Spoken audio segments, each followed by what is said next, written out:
Okay, here we are, guys. Another week is officially upon us for the stock market, and you guessed it, we have to break down the top stocks I'm watching this week, the indexes, how we're looking on the S&P, Dow, Nasdaq, Russell, and I want to go over just in general what I'm looking to do in the stock market as 2025 is officially here. So guys, hit the like button, do not forget to subscribe, and take a sip of your coffee, of course, come on, and get your free stocks from Moomoo. Once you open up your account and fund it with at least $100, you get 5 free stocks. Deposit at least $1,000, you get 10 more free stocks, and overall, for now, your uninvested cash will earn up to 8.1% APY, which, guys, cheers to that again, man. That is a no-brainer deal. So use that link down below or go to stocksurfest.com/Moomoo. And now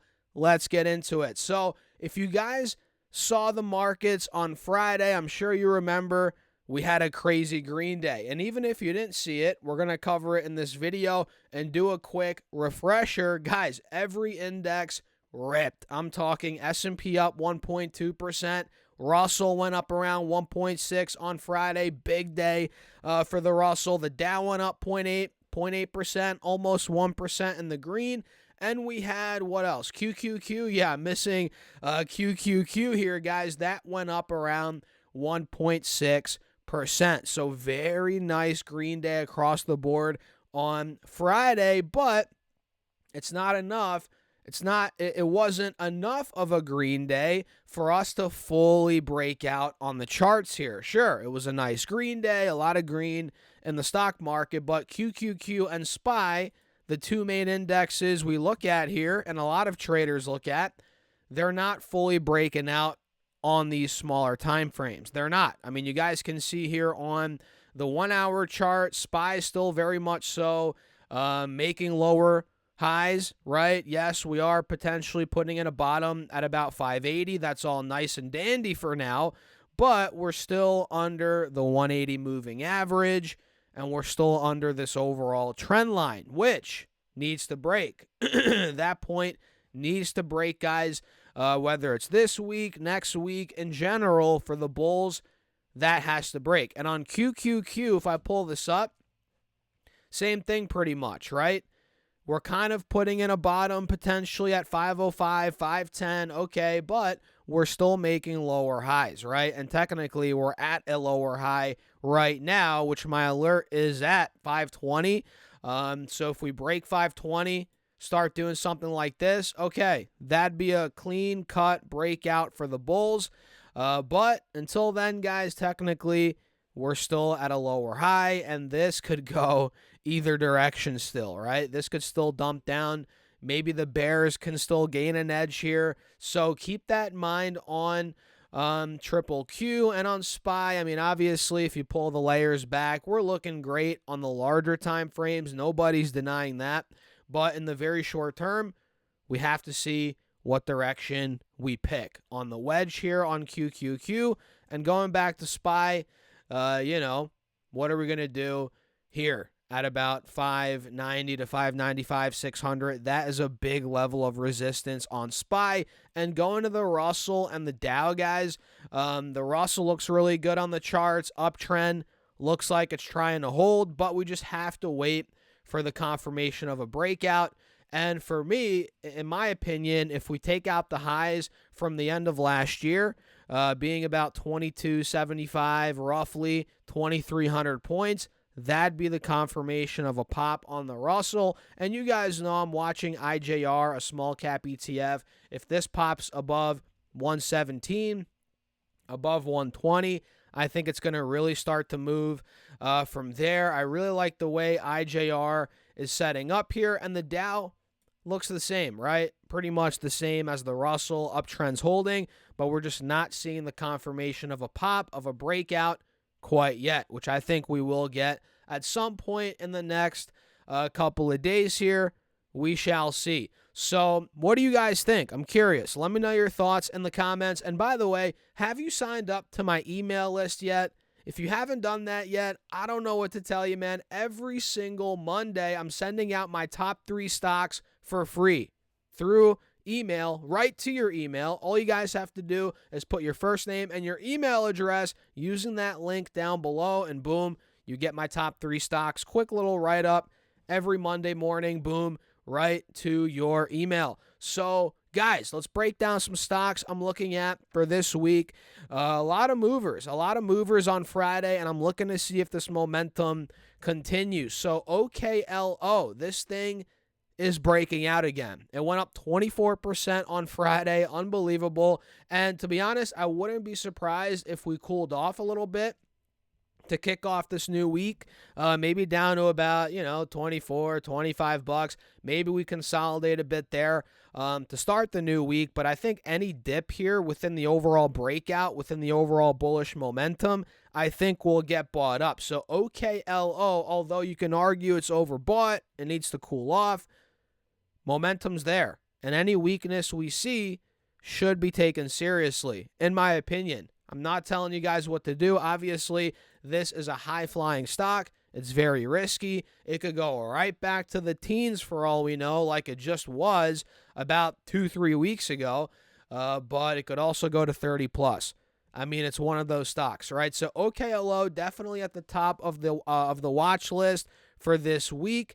ARM Holdings, do you guys remember we actually called this out a couple of weeks ago? I think it was in it was in one of the emails, right? I'm pretty sure right around here. You guys see the previous analysis I had. It looks like we broke out of 140, 143. We ran all the way to almost 160. Now we're back down. All right, so after the call out, it broke out initially. Now we're back down, and I'm watching it again. We had a crazy green day on Friday, 10% move on ARM Holdings, and it looks like now we're just getting deeper and deeper into this wedge, right? I mean, yeah, look at that. Higher lows, lower highs at the same time, and now that we're running towards the top of the wedge, we're approaching a resistance again, being about 145-ish, 143, which if that breaks on ARM Holdings, guys, man, we could really start off the year on a nice note and start breaking out. We shall see. I'll set my alert. I might as well do it now. Where are we at? 141. I'll set my alert at $145 per share. Mark is at or above, and we'll see where it goes from that point. So let me see what else. We have Coinbase on the top of the watch list as well here. Crypto has been, I guess, gaining steam again in the beginning of the year. I mean, last I checked, at least like a day or two ago, Bitcoin was pushing 97,000 again after hitting, I think, 90, 91, 92 on the pullback after hitting 108, 107, whatever the all-time high is. So crypto's come down, but it's starting to rebound, at least last I checked. And Coinbase stock obviously moves in the same direction, essentially, as Bitcoin. Not so much maybe, the smaller altcoins that not many people know about, but definitely it moves with Bitcoin, right? And Coinbase took a beating from 350 down to about 250. We fell through a big support, which was a resistance for months at about 260, 265. So we fell through that, but now we've retaken it. As of Friday, we had a $13 green day, 5% in the green. We're back over 265. Now we're at 271. This looks like, guys, it could be gearing up for a move back to 300, maybe higher, especially if Bitcoin gets hot again, starts breaking over 100K. Heck, it might already be at 100K when I'm making this video. Honestly, I haven't checked the price of Bitcoin in about a day or two, and last I checked, it was at 97,000. So it might be there. It might be there already, which could be setting up Coinbase for a pop tomorrow, potentially, on Monday. Of course, not guaranteed. But, yeah, Coinbase looks pretty interesting heading into this week. No doubt about it. Let me see what Crowdstrike's looking like. So, yeah, Crowdstrike is in an interesting position or predicament, if you will, on these charts right now. So we were at $400 back in July. The whole IT outage occurred. You guys know that. We cut in half like that, 50%. And I bought the stock, right? Not at the bottom, but I did buy at 235. I think I bought more in the 240s, 250s. But man, I'm up a ton. This is a stock that I've owned for months now at this point, and we're approaching a pickle predicament, whatever you want to call it, here on the charts. We filled the gap right back up to 395, pretty much where we were before the IT outage. We filled that gap right back up. That was in the middle of December we hit that point. Even before that, guys, end of November we hit about 380. We got close enough. And we've been flat ever since, right? We've been flat for close to a month and a half now on Crowdstrike as we're back to the levels we were at before the IT outage. So I'm looking at this and I'm like, Crowdstrike, once it retakes, or not even retakes, I don't think it's ever been at 400, but once it goes to 400 for the first time and we take out the highs from before the IT outage, technically speaking on the charts here, guys, that would be really good for Crowdstrike, and we could start ripping from there, breaking out even further, 450, 425, 475, right? We could really start taking off, and I think based on the charts, man, that's the direction that we're heading in, right? It's pretty obvious. We're making higher lows, higher lows, higher lows. Even here, we're holding another higher low as of the last 2-3 trading days at about 340. We bounced off it. Now we're at 360.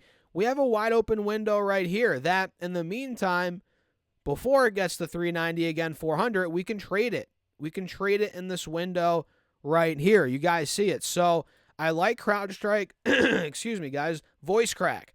I was sick for the last week. I'm actually better now. Thank God. I'm finally 100% better. Still got a little voice crack here and there, but I'm pretty much back, guys, finally. So no more voice cracks in the videos coming up. But yeah, Crowdstrike CRWD is looking good. 3% Green Day Friday. Watch out for that momentum to continue. And one more. We'll do one more. Make sure to hit the like button, guys. If you haven't done so already, make sure to subscribe as well if you stuck till the end. I think 70% of you guys watch the content, but you're not subscribed. Make sure to hit that button, guys. We're almost at 50,000 subscribers, which is nuts. I can't believe it. But I appreciate all of you as always. So JD.com, man. This one looks like it's poised to break out pretty soon here, in my opinion. I don't know. What do you guys think? But we can see JD went ballistic. And by the way, we actually called this one out in an email as well. Literally the week we saw this breakout. A little luck was involved there, no doubt. But I sent the email out, which again, shameless plug, link down below. It's free. The stock was at like $26, man, 27, 28. It went all the way to 47, way overbought, right? That's when China, I think, announced the stimulus package or whatever they're doing there. I forget. But now we're back down, just like that, back to 34, 35. And we're holding support above the highs from back in May. Back in May, middle of May, we hit about 34, 35. Then we sold down. Boom. We broke out, obviously. Now, over the last almost 2 months, we've been holding above 34, 35. That was the high from back in May, like I said. So this is a good sign. We're consolidating. Now we just have to wait for the pop, for the breakout. If JD can start breaking above 35, well, I guess we are above 35 now, but let's say 36, 37, start getting momentum there, this could start ripping again. And who knows, man? Who knows where it's going to go from there? As we know, these Chinese stocks, I mean, I guess looking at their metrics, traditionally speaking, they're undervalued. I mean, they're pretty undervalued, but the risk is that A, they're Chinese stocks. I mean, who knows what the CCP is going to do, and B, you don't actually own the stock. It's a VIE structure, which we're not going to get into in this video, so that probably artificially keeps the stock price down a little bit. But if these, trust me, guys, and you know this for yourselves, if these Chinese stocks were U.S. companies trading here in the United States, not VIE structure, let's say they were on a U.S. exchange, whatever, these stocks would be worth a lot more. I mean, Alibaba, JD, these companies are crazy undervalued, I guess you can say, if you look at them traditionally speaking at their metrics. But China, yeah, it's a little risky investing there, and we'll leave it at that.